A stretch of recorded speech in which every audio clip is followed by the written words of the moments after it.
kok problemnya ini di-solve dengan cara seperti ini, kenapa nggak pakai cara lain?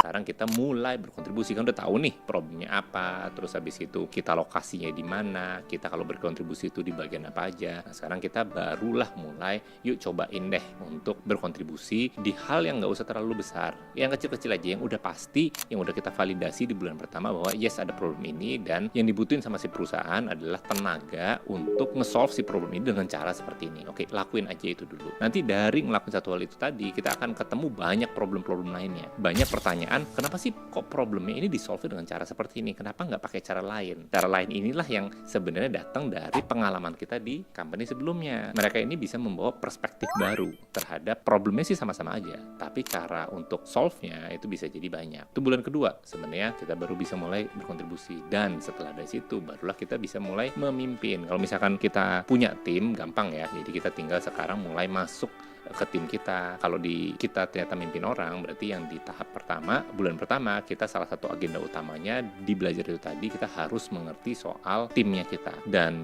nggak bisa stop di mereka ini ngerjain apa, tapi yang lebih penting mereka ini siapa. Kalau kita tahu mereka siapa, kita tahu lebih dari hanya sekedar performanya mereka aja, kita bisa lebih ngerti motivasinya mereka, kenapa mereka ada di bagian itu, mereka rencana ke depannya apa, dan kenapa mereka melakukan suatu hal itu begitu caranya. Karena itu nanti bekalnya kita nih untuk manage mereka ke depannya. Pas kita ngelit orang maupun juga ngelit diri sendiri, salah satunya ketika di tahap bulan kedua tadi ya kita berkontribusi, kan kita mulai ketemu tuh problem-problem yang lain. Kembali lagi, talenta-talenta yang top itu akan punya motivasi dengan sendirinya untuk mulai berkontribusi di banyak area lainnya. Cuma tidak semua problem perlu dipecahkan sekaligus.